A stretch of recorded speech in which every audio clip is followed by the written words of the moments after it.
일산의 한 고급 보석상에서 흑인 10대는 즐거운 마음으로 여동생에게 줄 완벽한 선물을 찾습니다. 그러나 그가 안으로 들어서는 순간 그 기쁨은 갑자기 점원의 의심으로 중단된다. 그가 실수로 팔찌를 떨어뜨리자 그녀의 의심은 근거 없는 비난으로 변한다. 몇 분 뒤 경찰이 도착해 그녀의 말을 맹목적으로 믿고 그에게 수갑을 채운다. 그들이 모르는 것은 이 소년에게 강력한 동맹자가 있다는 사실입니다. 바로 그의 어머니입니다. 그녀는 누구도 예상하지 못한 방식으로 상황을 반전시키려 합니다. 줄러즈 삶이 여유롭게 흘러가는 평화로운 교외 도시 일산의 따뜻한 토요일 오후였습니다. 가족들은 공원을 거닐었고 아이들은 그네를 향해 달려가며 웃었고 이웃들은 지역 농산물 시장으로 가는 길에 정중한 인사를 나누었습니다. 태양은 모든 것을 황금색으로 물들이고 있어 마을이 거의 그림처럼 보입니다. 하지만 도윤에게 이날은 단지 주말을 즐기는 것 이상의 날이었다. 그는 한 가지 목표를 염두에 두고 있었습니다. 바로 여동생 보라를 위한 완벽한 생일 선물을 구입하는 것이었습니다. 도윤은 몇 달 동안 돈을 모아 동네 커피숍에서 추가 근무를 하고 특별한 것을 살 수 있도록 모든 팁과 월급을 조심스럽게 제쳐두었습니다. 그는 마침내 완벽한 선물을 찾았습니다. 마을에서 가장 유명한 보석상인 벨만트 줄러즈의 실버 참 팔찌였습니다. 그는 유리 진열장에 코를 대고 보라가 그것을 보면 눈이 반짝반짝 빛날 것을 상상하며 수없이 지나갔다. 오늘이 그 날이었습니다. 그는 주머니에 지갑을 움켜쥐고 안에 들어있는 돈의 무게를 보고 안심했습니다. 이것은 단순한 구매가 아니었습니다. 그것은 그의 사랑의 상징이었고, 가족이 직면한 어려움에도 불구하고 그가 그녀에게 주고 싶었던 모든 것의 상징이었습니다. 그가 가게에 다가가자 깨끗한 유리창이 햇빛 아래서 번쩍이고 그의 뒤편의 번화한 거리를 반사했습니다. 그는 잠시 머뭇거리다가 후드티의 지퍼를 풀었지만 그 안에 깔끔하게 접혀진 폴로 셔츠가 드러났다. 그는 후드티를 입은 젊은 흑인 남성을 본 사람들이 어떤 반응을 보이는지 잘 알고 있었습니다. 그는 생각을 떨쳐냈다. 오늘은 아닙니다. 그냥 들어가서 팔찌를 사고 떠나세요. 심호흡을 하고 무거운 유리문을 열자 부드러운 차인벨이 매장 안을 울렸다. 벨만트 줄러즈 내부에는 매끈한 유리 진열장, 벨벳으로 장식된 선반, 밝고 거의 눈부신 조명 아래 줄지어 늘어선 금색과 은색 등 그가 기대했던 모든 것이 갖춰져 있었습니다. 값비싼 향수와 윤이 나는 나무의 은은한 향기가 공기를 가득 채웠습니다. 그 안의 손님들은 대부분 옷을 잘 차려입은 나이든 여성들이었고 그들의 다이아몬드 반지가 빛을 발하며 도윤이 평생 벌어들인 것보다 더 비싼 목걸이와 귀걸이에 감탄했다. 그는 그들의 호기심 어린 시선을 무시하고 자신이 원하는 팔찌에만 집중했습니다. 카운터 뒤에는 세심하게 손질한 금발머리와 날카롭고 계산적인 눈빛을 지닌 백인 중년 여성 혜진이 서 있었다. 처음엔 무표정하던 그녀의 표정이 도윤에게 시선이 닿는 순간 뭔가 태도가 달라졌다. 그녀의 입술은 가늘게 다물어졌고 카운터를 아주 살짝 꽉 쥐었고 한때 지루했던 그녀의 눈은 이제 틀림없이 자세히 살펴보고 있었습니다. 도윤은 그것을 즉시 느꼈다. 그 변화. 그녀 같은 사람들이 그 같은 사람들을 볼 때마다 항상 공중에 맴돌던 그 조용하지만 귀청이 터질 듯한 질문, 여기서 뭐 하는 거야? 도윤은 예전에도 그런 모습을 본 적이 있었고, 사람들이 자신이 속하지 않는다고 생각하는 곳에 들어갈 때마다 보이지 않는 사슬처럼 자신을 붙잡는 의심의 무게를 느꼈던 것이다.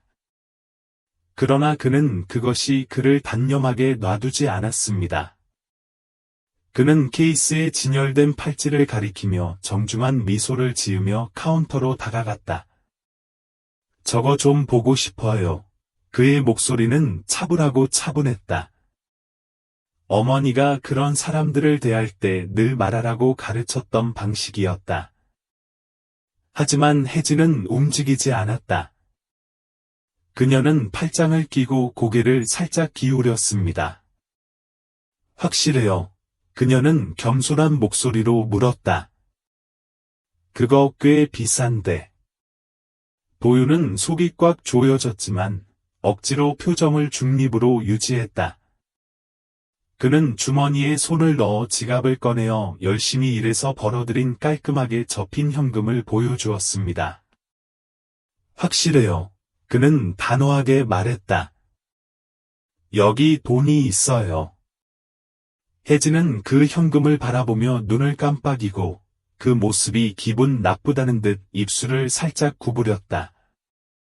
하지만 그녀는 긴장을 풀기는커녕 더욱 긴장한 것 같다.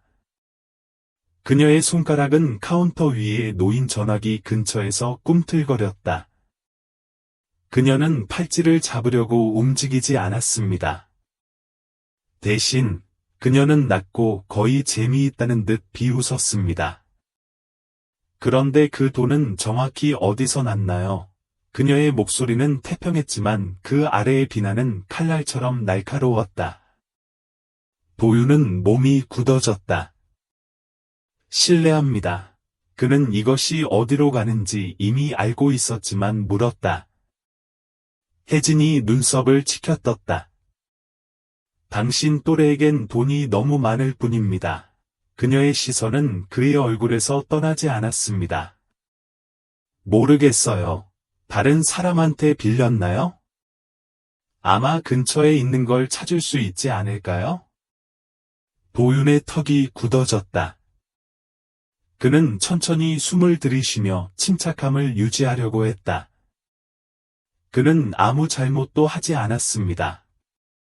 저는 파커스 커피하우스에서 일해요. 그는 단어 하나하나를 주의 깊게 발음하며 말했다. 이것을 위해 저축했어요. 혜진은 믿을 수 없다는 듯 작은 소리를 내며 고개를 살짝 저었다. 그녀는 카운터에 손톱을 두드리며 콧노래를 흥얼거렸습니다.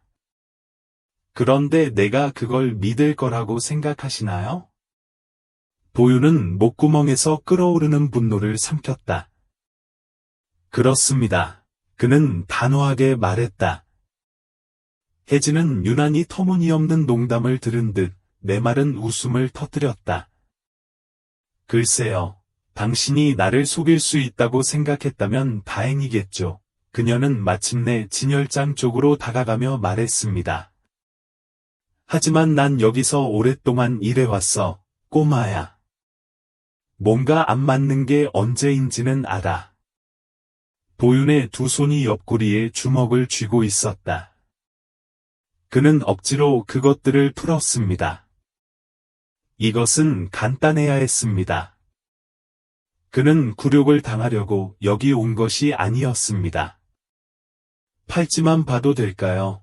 그는 인내심이 약해지면서 물었다. 혜진은 그가 불편하다는 듯 한숨을 내쉬었지만 결국 벨벳 트레이를 꺼내 카운터 위에 올려놓았다. 조심하세요. 그녀는 날카로운 어조로 경고했다. 아마도 1년 동안 버는 것보다 더 많은 가치가 있습니다. 도윤은 이를 악물고 아무 말도 하지 않았다. 그는 부드럽게 손을 뻗어 팔찌를 집어들었고 손끝에 시원한 은빛 감촉이 느껴졌습니다. 그것은 완벽했고 그가 상상했던 그대로였습니다. 그러나 부적이 매달려 있는 방식에 감탄하면서 그것을 살짝 돌리는 순간 매끄러운 금속이 그의 손가락 사이로 미끄러져 들어갔습니다. 팔찌는 부드러운 딸깍 소리와 함께 유리 카운터로 떨어졌고 그 소리는 튕겨져 아래 타일 바닥에 떨어졌습니다. 그 순간 도윤의 숨이 턱 막혔다. 그가 그것을 집어들기도 전에 혜진은 날카롭고 날카로운 비명을 질렀다. 맙소사, 나도 그럴 줄 알았어. 그녀는 소리쳤다.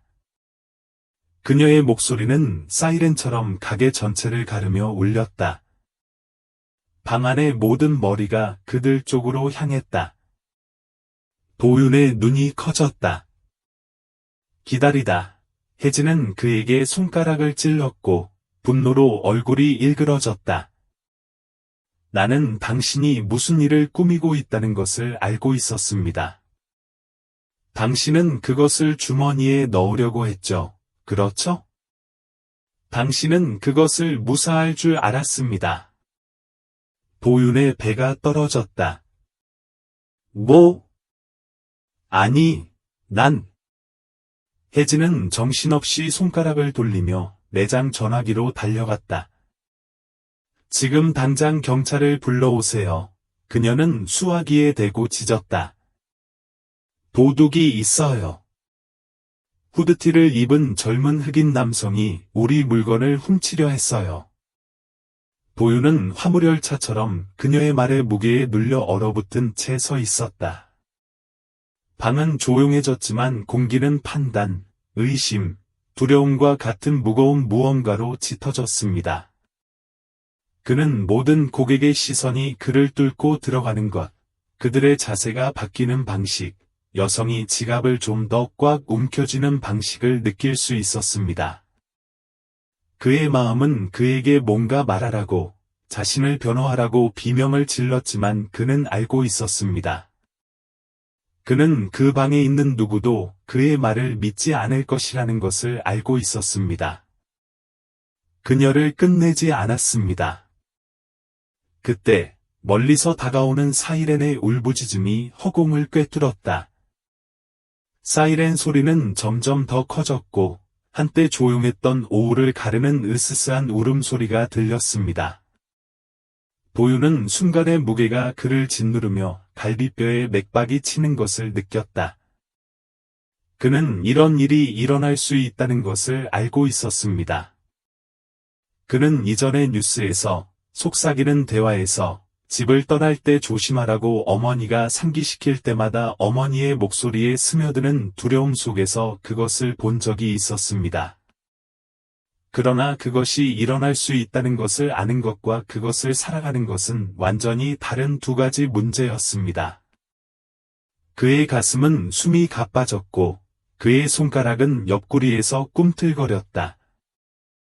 혜진의 입에서 흘러나오는 노골적인 거짓말에 맞서 움직이고 달리고 반격하고 싶은 모든 본능이 그를 향해 비명을 질렀다. 그러나 그는 그런 일을 전혀 하지 않았습니다. 그는 가만히 서서 억지로 숨을 쉬었습니다. 갑작스런 움직임이나 잘못된 말 등이 상황을 악화시킬 수 있기 때문입니다. 전화에 대고 말하는 혜진의 목소리는 날카롭고 위험이 넘쳤다. 그녀의 자유로운 손은 마치 그녀가 이 모든 일의 희생자인 것처럼 여전히 카운터를 움켜쥐고 있었습니다. 네, 지금 당장요. 즉시 벨만트 줄러즈의 직원이 필요합니다. 그는 아직 여기에 있습니다. 그는 그것을 부인하려고 하지만 제가 그를 현장에서 잡았습니다. 그녀의 눈은 도윤을 향했고 입술은 이 순간을 기다렸다는 듯 순수한 만족의 미소를 지었다. 그리고 서둘러요. 그녀는 긴급하게 들릴 정도로 목소리를 낮추며 덧붙였다. 그 사람 점점 공격적이 되고 있어. 도윤의 배가 뒤흔들렸다. 그의 주먹은 그의 옆구리를 꽉 쥐었다. 공격적인, 그는 거의 말을 하지 않았다. 그는 아직 움직이지도 않았습니다. 그녀는 방에 있는 모든 사람이 기꺼이 믿을 만한 그림을 그리고 있었습니다. 다른 손님들이 뒤로 물러나는 모습과 그와 혜진 사이를 오가는 시선에서 그는 그것을 느낄 수 있었다. 그들 중 누구도 그녀의 말에 의문을 제기하지 않았습니다. 꽃무늬 드레스를 입은 여자가 지갑을 더 가까이 끌어당겼습니다. 양복을 입은 나이든 남자는 이미 자신이 사실이라고 믿고 있던 사실을 확인했다는 듯 고개를 저었다. 도윤은 침을 삼키며 바닥에 떨어진 팔찌를 힐끗 바라보았다. 바로 직전에 손가락에서 빠져나온 바로 그 팔찌였다. 이제 그것은 훨씬 더 위험한 것의 상징이었습니다. 그는 떨리는 숨을 쉬며 죽은 혜진의 눈을 바라보았다. 나는 아무것도 훔치지 않았습니다. 그는 낮고 절제된 목소리로 말했지만 간신히 억제된 분노가 담겨 있었습니다. 당신도 알고 있죠. 혜진은 팔짱을 끼며 비웃었다. 오, 제발, 이제 순진한 척하지 마세요. 당신은 그걸로 무사할 수 있다고 생각했지요. 그렇죠? 하지만 나는 당신 같은 부류를 압니다. 그녀는 가늘게 가려진 혐오감으로 마지막 말을 내뱉었고 그녀의 시선은 그의 후드티, 청바지, 발에 신은 운동화를 훑어보았습니다. 당신은 자신이 속한 것처럼 주변을 돌아보며 여기에 들어오지만 내가 등을 돌리는 순간 당신은 스스로 도울 수 있다고 생각합니다. 나는 항상 그것을 봅니다. 당신의 종류, 그 말은 입에서 쓴맛이 났다. 그는 그녀가 무슨 뜻인지 물어볼 필요가 없었습니다. 그는 이미 알고 있었습니다. 혜진은 어깨를 으쓱하며 순진한 척했다. 뭐라고? 지금 기분 나쁘게 행동하는 거야? 사실을 말한 것뿐이야. 이런 가게는 매일 도둑이 들던데 어느 쪽이 문제인지 추측할 필요는 없어. 도윤은 자신의 속에서 뭔가 차갑고 날카롭고 숨이 막힐 듯한 느낌이 들었다. 그는 비명을 지르고 싶었고 그녀가 얼마나 잘못됐는지, 얼마나 역겹고 얼마나 사악한지 말해주고 싶었습니다. 하지만 그 말이 목구멍에 걸렸다. 그것은 중요하지 않습니다. 그가 무슨 말을 하든 상관없을 것이다. 혜진의 눈에는, 지켜보는 모두의 눈에는 그는 이미 죄인이었기 때문이다. 가게의 유리문이 세찬 공기와 함께 열리더니 제복을 입은 경찰관 2명이 들이닥쳤습니다. 방이 바뀌었습니다. 에너지는 활선처럼 딱딱거렸다. 대화는 순식간에 끊겼고 갑자기 모든 관심이 도윤에게 쏠렸다. 저기요. 혜진은 마치 숲에서에 붙은 도망자라도 된 것처럼 그를 가리키며 울었다. 저 사람이야. 그 사람이 나한테서 물건을 훔치려 했어. 도윤은 가까스로 반응할 틈도 없이 키가 크고 건장한 흰머리에 시우라는 배지를 달고 있는 경찰관 한 명이 그를 향해 한 발짝 다가섰다. 이미 그의 수갑을 잡으려고 손을 뻗었습니다. 선생님, 제가 볼 수 있는 곳에 손을 넣어주세요. 도윤의 숨이 막혔다. 그의 손가락이 옆구리에서 꿈틀거렸지만 그는 움직이지 않았다. 몸의 모든 근육이 달려가라고, 자신을 보호하라고 소리쳤지만 그는 억지로 가만히 서 있었다. 시우의 말투가 날카로워졌다. 내가 볼 수 있는 곳에 손을 댔어요. 나는 아무것도 안 했어요. 도윤은 생각보다 차분한 목소리로 말했다. 혜진은 과장된 비웃음을 터뜨렸다. 내가 당신을 붙잡은 후에 정말로 거기 서서 논쟁할 건가요? 당신 후에는? 그녀는 바닥에 있는 팔찌를 향해 격렬하게 손짓했습니다. 그걸 주머니에 넣으려고 했다고? 너희들의 용기. 도윤은 움찔했다. 당신들, 날카로운 눈빛을 지닌 연하의 2등 장교, 하준이 머뭇거렸다.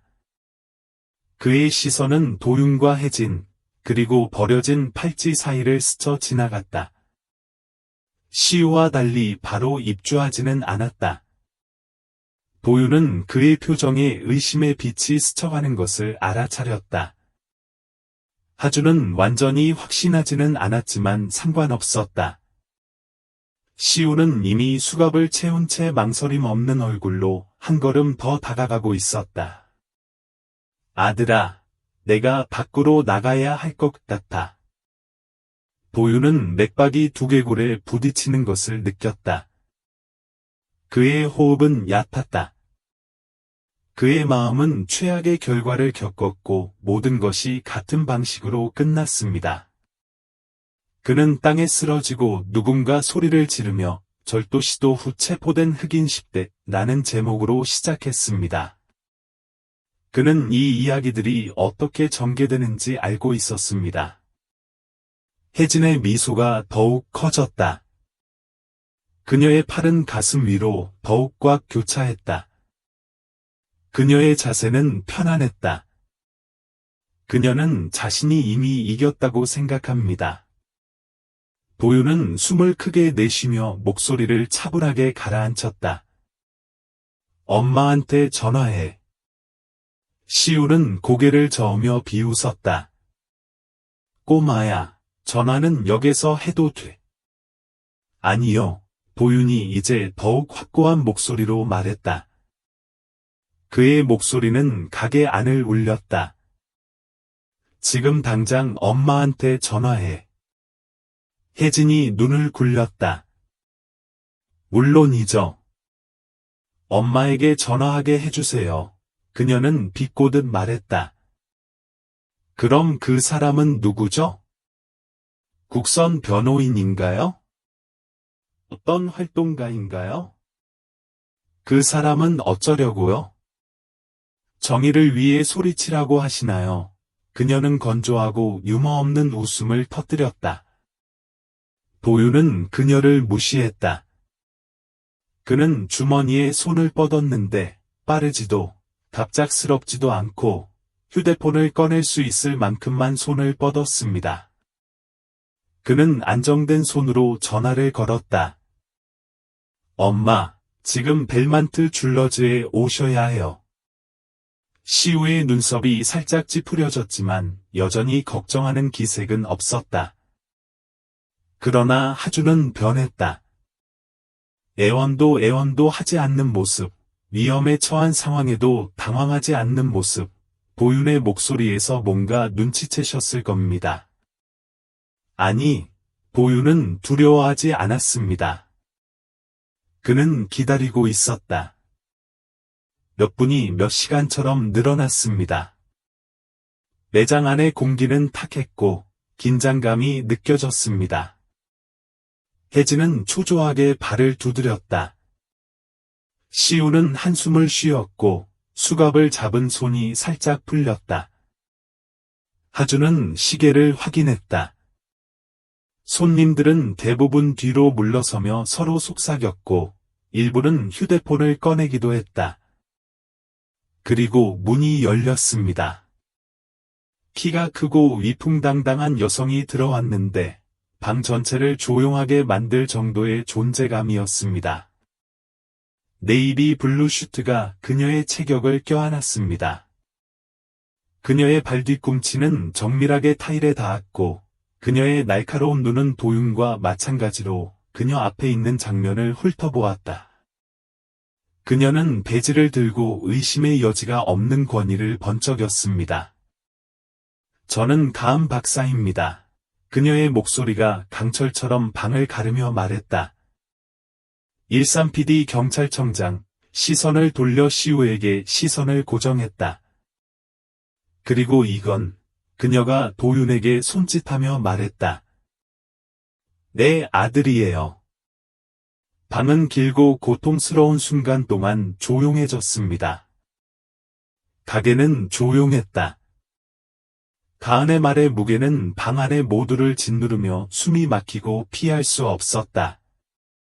도윤은 간신히 숨을 몰아쉬며 장교들의 얼굴에 떠오르는 인식을 지켜보았다. 시우가 먼저 몸을 굽혔다. 소매딸을 잡은 손이 덜덜 떨렸다. 그의 몸은 갑자기 확실하지도 않았고 지배적이지도 않았습니다. 이미 머뭇거림을 보이던 하준이 날카롭게 숨을 내쉬었다. 그의 자세는 그가 다음 행동을 신중하게 계산하고 있음을 암시하는 방식으로 바뀌었습니다. 하지만 가장 격렬하게 반응한 사람은 혜진이었다. 그녀의 표정은 일그러졌고 미소는 순식간에 사라지고 추악한 충격, 분노, 절망으로 바뀌었습니다.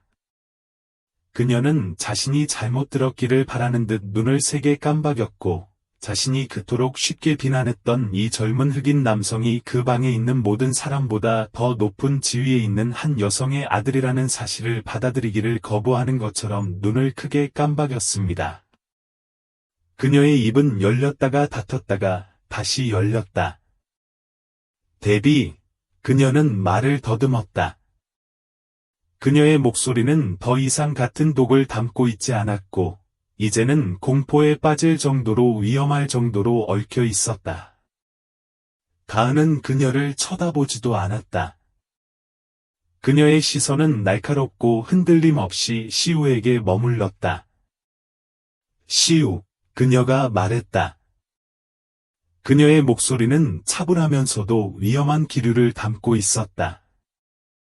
내 아들이 왜 여기에 둘러싸여 포위된 채 서 있는지에 대해 당신은 합리적인 설명을 갖고 있다고 가정합니다. 당신은 아들에게 질문도 하기 전에 수갑을 찾으려고 손을 뻗습니까? 시우는 자리에서 일어났다. 그의 턱이 긴장됐다. 그의 손은 천천히 내려갔지만 수갑을 완전히 놓지는 않았다. 절도 시도를 보고하는 전화를 받았습니다. 그는 음성이 잘린 채 방어적인 태도로 말을 시작했습니다. 우리는 그에 따라 응답했습니다. 가은은 눈을 가늘게 뜨며 고개를 살짝 기울였다. 그렇게 응답하셨나요? 그리고 그에 따라 여기로 들어와서 젊은 흑인 남자를 보고 즉시 그가 유죄라고 결정했다는 뜻인가요? 시우가 곤두박질 쳤다.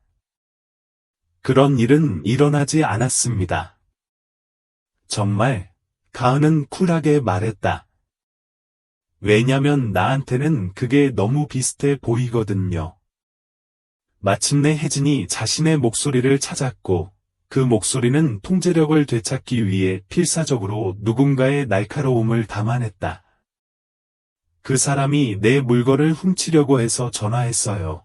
그녀는 도윤을 가리키며 목소리가 높아졌다. 그는 팔찌를 떨어뜨렸고 분명히 그것을 가져가려고 했습니다. 제가 그를 막았습니다. 제때에 나는 책임감 있는 시민이라면 누구나 할 법한 일을 했습니다. 그가 내 상품을 갖고 도망가기 전에 경찰에 신고한 것입니다. 가은은 천천히 숨을 내쉬며 도착한 이후 처음으로 도윤에게 시선을 돌렸다. 그는 움직이지도 않았고 말도 하지 않았으며 심지어 자신에 대해 설명하려고도 하지 않았습니다. 그는 그럴 필요가 없었습니다. 그의 눈에 담긴 눈빛은 그녀에게 모든 것을 말해주었습니다. 세심하게 구성된 표면 바로 아래에서 끓어오르는 분노, 피로, 좌절, 그가 도시에서 가장 높은 지위에 있는 법 집행관의 아들임에도 불구하고 여전히 용의자에 지나지 않는다는 사실을 알고 있었습니다. 그녀는 다시 시우에게로 돌아섰다. 보안 영상은 확인하셨나요? 시우는 망설였다. 우리는 막 그러려고 했어요.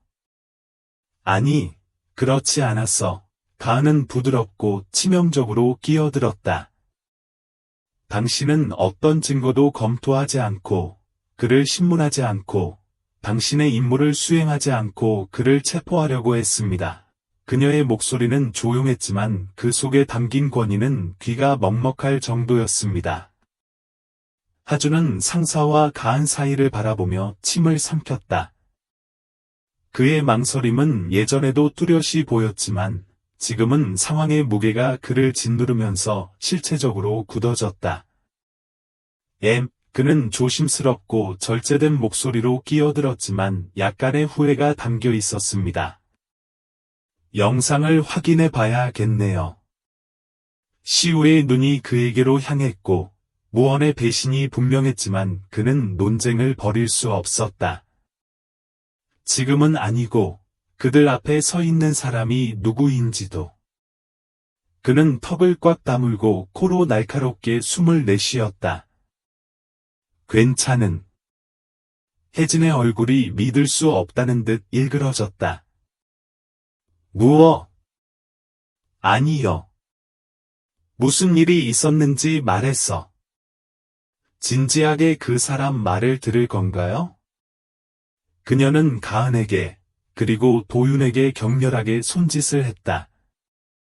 그녀의 목소리에는 그녀가 내내 지녔던 경멸이 뚝뚝 떨어졌다. 그 사람 봤잖아. 당신은 그가 어떻게 행동했는지 보았습니다. 말도 안 돼요. 가은은 마침내 혜진에게 모든 관심을 돌렸고 그 순간 그녀의 시선의 무게만으로도 나이 많은 여자는 침묵했다. 혜진의 반항심은 과장님의 조용한 시선에 움츠러들었다. 마치 지금 자신이 갖고 있다고 생각했던 힘이 모두 손가락 사이로 모래처럼 빠져나가고 있다는 사실을 문득 깨달은 듯했다. 부인. 혜진아, 가은은 차분하면서도 강철을 자를 만큼 날카로운 목소리로 말했다. 당신에게 아주 분명한 사실을 알려드리겠습니다. 그녀는 천천히, 신중하게 앞으로 나아갔습니다. 당신은 여동생에게 줄 팔찌를 사러 가게에 들어온 한 소년 앞에 서 있습니다. 당신의 사업을 지원하기 위해 힘들게 벌어온 돈을 저축한 소년. 도둑이 말하기도 전에 여기에 있어서는 안 된다고 결정했기 때문에 즉시 도둑이라고 꼬리표를 붙인 소년. 그녀는 그 말이 공중에 떠 있게 하고 가라앉게 하고 조이는 올가미처럼 혜진의 목을 감싸게 했다. 그래서 나는 보안 영상이 당신이 주장하는 이야기를 말해주기를 바랍니다. 그렇지 않으면 그녀의 입술이 가늘고 치명적인 입술로 다물어졌다. 방금 말한 모든 단어에 대해 대답할 것입니다. 혜진은 허세가 가장자리까지 터지도록 침을 꿀꺽 삼켰다. 시우는 목청을 가다듬으며 불편한 듯 몸을 움직였다. 카메라를 확인해보자. 너무 놀라서 개입할 엄두도 내지 못한 채 꼼짝도 않고 서 있던 점장이 황급히 뒤로 물러나 영상을 가져오자 아무 말도 하지 않았다. 카운터 뒤의 작은 스크린에서 재생되었습니다. 무음 녹음에는 도윤이 매장에 들어서고 혜진에게 말을 걸고 돈을 건네주고 팔찌가 손가락에서 빠져 바닥에 떨어지는 순간까지의 정확한 순서가 담겨 있었다. 모든 것이 거기에 있었습니다. 매 초마다 말이죠. 절도도, 주머니 속 물건도, 범죄도 없습니다. 단지 선물을 사려는 17세 소년일 뿐입니다. 이어진 침묵은 숨이 막혔다. 하주는 한 손으로 얼굴을 문지르며 한숨을 쉬었다. 시우는 뭔가 쓴 것을 삼킨 듯한 표정을 짓고 억제된 좌절감으로 턱을 간지럽혔다. 혜진은 바닥이 뜯겨나간 듯한 모습을 보였다. 가은은 깊게 숨을 들이마신 뒤 다시 말을 이었다. 그녀의 어조는 위험할 정도로 부드러워졌다. 그럼 시우야, 이제 어떻게 되는지 말해봐. 아직도 내 아들을 체포하고 싶나요? 시우는 아무 말도 하지 않았다. 그는 더 잘 알고 있었습니다. 가은은 읽을 수 없는 표정으로 혜진을 돌아보았다. 그리고 너도, 그녀는 고개를 살짝 기울이며 말을 이었다. 당신이 정확히 무엇을 그렇게 확신했는지 말해줄 건가요? 혜진의 입술이 떨렸다. 그녀는 가은부터 도윤, 임원들, 그리고 고객들을 바라보았고 그들은 충격과 불편함, 때로는 조용한 만족감이 뒤섞인 표정으로 지켜보고 있었다. 나나. 그녀의 목소리는 떨렸다. 그녀에게는 아무런 변호도, 정당성도 없었습니다. 단지 자신이 너무 자신만만하게, 너무 무모하게 손을 잡고 졌다는 사실만 깨달았을 뿐입니다. 가은은 알겠다는 듯 천천히 고개를 끄덕였다. 그게 내 생각이에요. 시우는 목을 가다듬고 어깨를 곧게 폈다. 엄마, 그는 긴장된 전문적인 목소리로 가은에게 말했다. 내 생각엔 이제 우리는 끝난 것 같아요. 가은은 눈썹을 치켜떴다. 사과 안 해요? 시우는 턱을 괴었지만 아무 말도 하지 않았다. 그러나 혜진은 여전히 사태를 수습할 방법을 모색하며 입을 열었다. 그러나 더 이상 할 말이 없었습니다. 가은은 숨을 내쉬며 도윤을 향해 돌아섰다. 자, 자기야. 그녀가 중얼거렸다. 우리는 떠난다. 도윤은 처음에는 움직이지 않았다. 그는 방금 일어난 일의 잔해를 바라보며 혜진과 시우를 바라보며 서 있을 뿐이었다. 그는 안도감, 승리, 정의를 느끼고 싶었지만 그가 느낀 것은 피로뿐이었습니다. 이런 전투에서 몇 번이나 승리해도 전쟁은 끝나지 않았기 때문이다. 그는 숨을 크게 내쉬며 고개를 저었다. 그리고 마침내 몸을 돌려 어머니를 따라 문 밖으로 나갔다. 혜진을 지나쳐가다가 마지막으로 그녀와 시선이 마주쳤다. 내가 원했던 건 팔찌를 사는 것뿐이었어요. 그는 차분하지만 단호한 목소리로 말했다. 일어난 모든 일의 무게는 그의 말 뒤에 놓여 있었다. 하지만 그보다 더 가치 있는 것을 얻은 것 같아요. 그리고 그는 고개를 높이 들고 등을 꿋꿋이 펴고 밖으로 나갔고, 혜진은 얼어붙은 채 자신이 통제했던 삶이 무너지는 것을 지켜보았다. 도윤과 가은이 벨몬트 주얼러스에서 나오자 무거운 유리문이 쾅 닫히며 매장 안의 긴장감은 폭풍우처럼 대기에 달라붙었다. 그 순간은 승리, 부인할 수 없는 정의의 순간처럼 느껴졌어야 했습니다. 하지만 도윤은 상쾌한 오후의 공기를 들이마시면서도 여전히 가슴은 답답하고 배는 여전히 풀리지 않는 무언가로 매듭이 지어진 그의 두 손은 옆구리에 주먹을 쥐고 있었고, 혜진이 그를 비난한 순간부터 얼마나 꽉 쥐어왔는지 손가락이 아팠다. 그의 어머니는 흔들리지 않고 꾸준하게 그 옆에 걸어갔지만, 그는 어머니에게서 억제된 분노가 파도처럼 뿜어져 나오는 것을 느낄 수 있었습니다. 가은은 처음에는 말을 하지 않았다. 그녀의 발걸음은 목적이 분명했고 발 뒤꿈치가 도로에 세게 부딪혔다. 그들이 짧은 거리에 주차되어 있는 그녀의 차에 도착하고 나서야 그녀는 마침내 그에게 돌아섰고 그녀의 표정은 읽을 수 없었습니다. 괜찮으세요? 그녀의 목소리는 절제되어 있었지만 그 밑에는 날카로움이 있었습니다. 걱정보다 더 깊은 것, 같은 전투를 계속해서 치르는 데서 오는 일종의 피로가 얽혀 있는 것이었습니다. 도윤은 천천히 숨을 내쉬며 다시 가게 쪽을 바라보았다. 창문 너머로 카운터 뒤에 꼼짝도 하지 않고 서 있는 혜진의 얼굴이 보였다. 그녀의 얼굴은 창백했고 그녀의 눈은 마지막 순간에 생명선을 찾는 듯 경찰관들을 향해 쏜살같이 달려갔다. 시우는 턱을 괴고 뻣뻣했고 하주는 안도와 부끄러움 그 사이 어딘가를 바라보았다. 너무 비겁해서 개입하지 않던 점장은 이제 사라지고 싶은 표정을 지었다. 한때 성급하게 판단했던 고객들은 눈맞춤을 피하고 갑자기 그들의 조용한 공모의 낙진 외에 다른 것에 관심을 갖게 되었습니다. 도윤은 모른다 고 인정하며 마침내 얼굴에 손을 갖다 대었다. 기분이 좋아져야 해요. 뭔가를 증명했다는 느낌이 들어야 해요. 승리한 것처럼요. 가은은 오랫동안 그를 바라보다가 숨을 내쉬며 표정이 살짝 부드러워졌다. 자기야, 애초에 아무것도 증명할 필요가 없었어야 했어. 그 말은 그가 예상했던 것보다 더 강하게 그를 쳤다. 턱이 굳어지며 목에 생긴 덩어리를 삼켰다. 그래요. 그는 무거운 목소리로 중얼거렸다.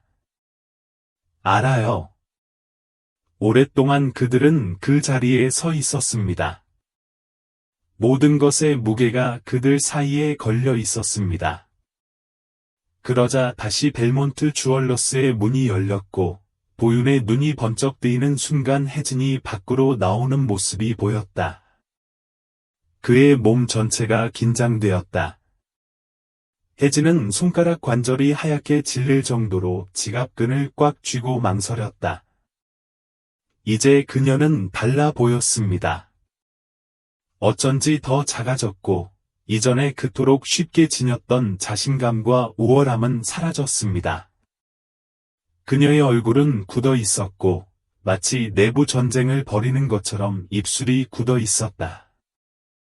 그녀가 할 말이 있는 것은 분명했습니다. 보안 영상에 그녀가 노출된 이후 그녀가 잠시 토론했던 내용이었습니다. 기다리는 동안 도윤의 심장 소리가 귓가에 크게 울렸다. 혜진은 한 걸음, 또 한 걸음 앞으로 나아갔다. 그러다가 그녀는 입을 열었다가 다시 닫았다. 그녀의 목이 움찔거렸다. 그녀의 시선은 가은에게로, 다시 도윤에게로 향했다. 마침내 영원처럼 느껴졌던 그녀는 한숨을 쉬며 고개를 저었다. 그녀의 표정은 한심하고 상처받은 자존심을 연상시키는 표정으로 바뀌었습니다. 그녀가 말을 시작했지만 아무 말도 나오지 않았다. 그녀는 사과하지 않았습니다. 그녀는 자신이 틀렸다는 것을 인정하지 않았습니다. 그녀는 방금 떠났습니다. 도윤은 날카롭고 유머 없는 웃음을 터뜨렸다. 수치. 가은은 팔짱을 끼며 비웃었다. 겁쟁이들은 미안하다고 말하는 법을 전혀 모른다. 도윤은 혜진이 자신의 행동의 결과를 피하려고 애쓰는 것처럼 자세가 경직되고 속도가 빨라 인도 아래로 사라지는 것을 지켜보았다. 그는 그것을 예상했어야 했다. 그는 그녀와 같은 사람들이 자신이 저지른 일을 진정으로 직면하지 않았고 자신이 초래한 해악을 실제로 인정하지도 않았다는 것을 알았어야 했습니다. 하지만 여전히 찔렸습니다. 시우와 하주는 이어서 가게를 나왔다. 하주는 그들을 잠깐 쳐다보다가 시선을 돌렸다. 턱을 꽉 다물고 무슨 말을 하고 싶었지만 어떻게 해야 할지 모르겠다는 듯 양손을 옆으로 구부렸다. 반면 시우는 그들을 거의 쳐다보지도 않았다. 그는 단지 가은을 향해 뻣뻣하게 고개를 끄덕이며 자신이 이번 전투에서 졌다는 것을 묵묵히 인정한 다음 몸을 돌려 자신의 순찰차를 향해 다가갔다. 도윤은 천천히 숨을 내쉬었다. 그럼 그게 다야? 가은은 그를 바라보았다. 지금은요, 그녀는 간단하게 말했다. 도윤은 마지막으로 벨몬트 주얼러스 쪽으로 돌아섰다. 안에서 손님들은 아무 일도 없었다는 듯 마치 몇 분 전만 해도 옆에 서 있지 않았던 것처럼 흑인 10대가 자신이 저지르지도 않은 범죄로 기소되는 것을 지켜보며 그에게 무슨 일이 일어날지 기다리고 있다는 듯이 다시 둘러보고 있었습니다. 그는 턱을 악물고 고개를 저었다. 그냥 팔찌를 사고 싶었어요. 그가 중얼거렸다. 가은은 한숨을 쉬며 손을 뻗어 그의 어깨를 잡았다. 알고 있어, 자기야. 도윤은 깊게 숨을 들이마셨다 내쉬었다. 마침내 어깨가 조금이라도 풀렸다. 그는 가게에서 혜진에게서 방금 일어난 모든 일의 여운을 뒤로하고 차를 향해 걸어갔다. 정의가 구현되었지만 전투는 끝나지 않았습니다. 실제로는 그렇지 않았습니다. 뒤에서 차문이 닫히자 도윤은 시트에 등을 기댄 채 숨을 크게 내쉬었다. 방금 일어난 모든 일의 무게가 그의 뼈 속 깊이 자리 잡았고 피로가 그의 근육을 꿰뚫고 지나갔습니다. 가은은 그의 옆에 묵묵히 앉아 두 손으로 운전대를 잡고 손톱을 눌렀는데 가죽에 희미한 초승달 무늬가 있습니다. 엔진 소리가 그들 사이의 조용한 공간을 가득 채웠지만 둘 중 누구도 움직이지 않았습니다. 둘 다 말을 하지 않았습니다. 바깥 세상은 아무 일도 없었다는 듯 계속됐다. 사람들이 지나갔습니다. 자동차들이 주차장으로 들어섰습니다. 하늘은 변함없는 푸른색으로 남아 있었다. 하지만 도윤의 속엔 여전히 피부에 달라붙는 혜진의 비난의 열기, 아무것도 하지 않고 지켜보던 이들의 눈빛에 담긴 판단력이 느껴졌다. 가은은 마침내 침묵을 깨뜨렸다. 정말 괜찮으세요?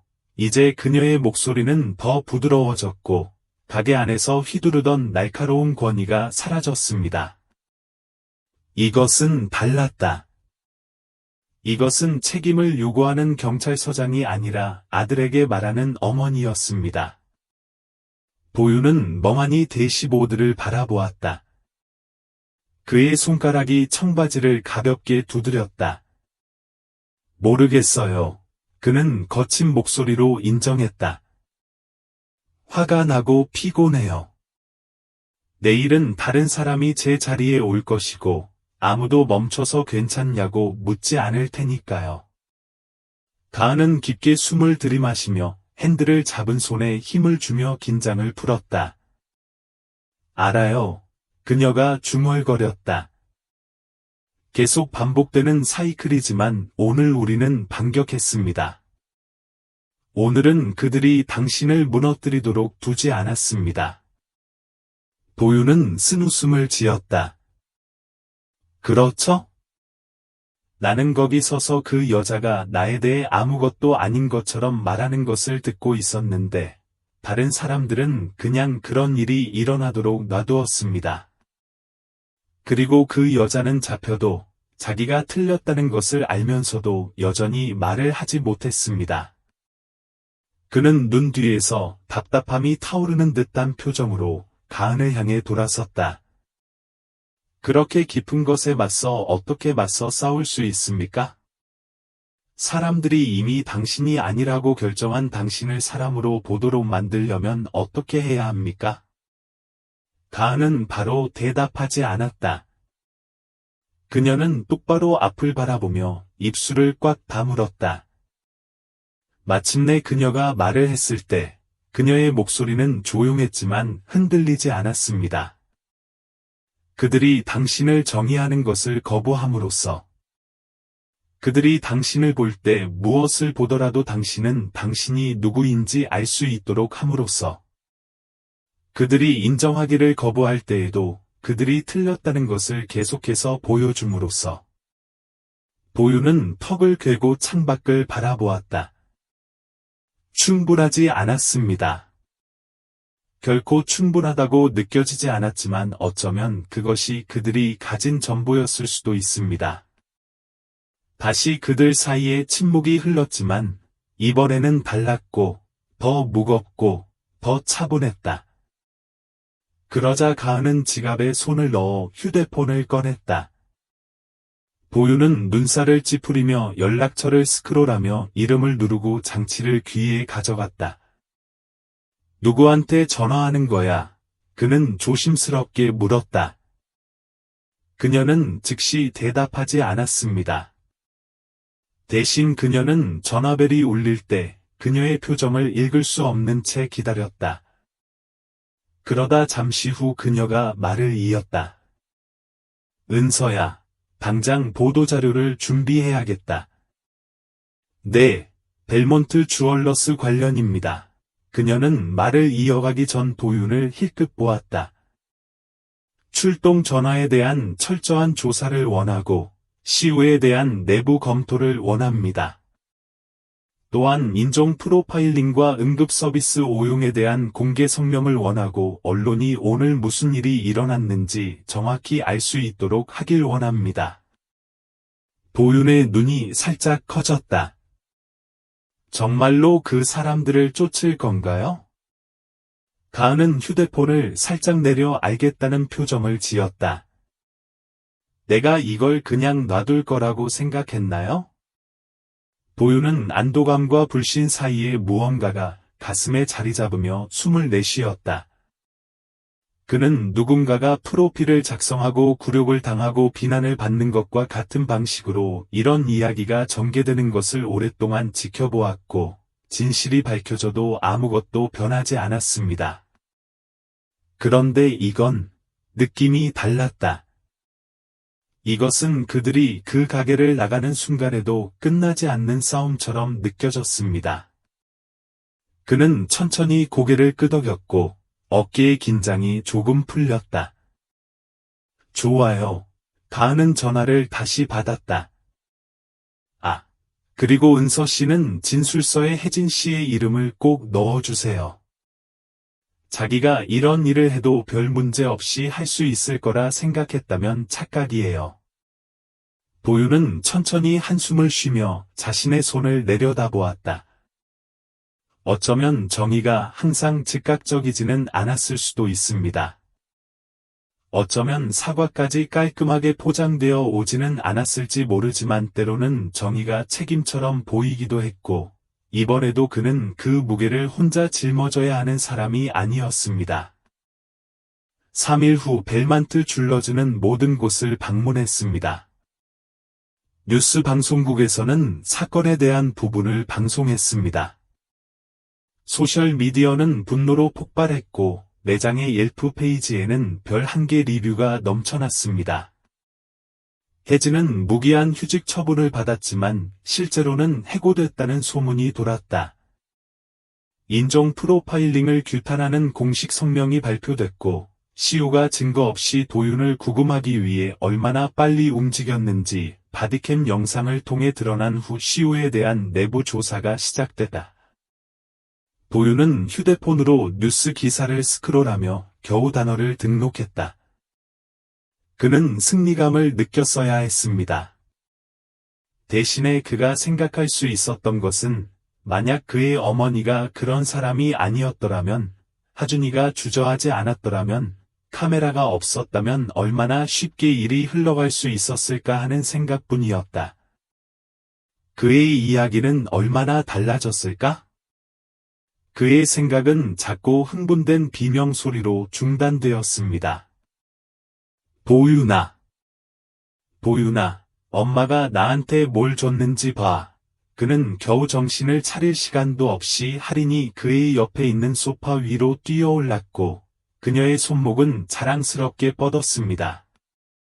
은색 참 팔찌가 거실 조명 아래에서 빛나고 있었고 그녀가 신나게 손을 흔들자 작은 참들이 매달려 있었습니다. 도윤의 가슴이 조여졌다. 좋아해요? 하리는 웃었다. 농담하시나요? 완벽해요. 그녀는 고개를 기울인 채 살짝 눈살을 찌푸렸다. 근데 난 내가 그걸 얻을 거라고 생각했는데. 도윤은 망설였다. 그의 어머니는 분명히 그를 위해 그것을 사주었고 모든 일에도 불구하고 그의 여동생이 여전히 생일 선물을 받을 수 있도록 했습니다. 하지만 그 가게에 다시 발을 디딜까, 혜진의 얼굴을 볼까, 그 순간의 무게에 휩싸일 생각이 너무 컸다. 제가 골랐어요. 마침내 그는 억지로 미소를 지으며 말했다. 그게 중요한 거죠. 그렇죠? 하리는 활짝 웃으며 고개를 끄덕였다. 오른쪽, 그녀는 어머니에게 다시 보여주기 위해 달려가기 전에 그를 빠르게 포옹하며 팔을 휘둘렀습니다. 도윤은 그런 그녀를 바라보며 숨을 내쉬었다. 아마도 완벽한 결말은 아니었을 것입니다. 어쩌면 완벽한 결말은 없을지도 모릅니다. 하지만 지금 이 순간, 하리는 행복했고, 지금은 그걸로 충분했다.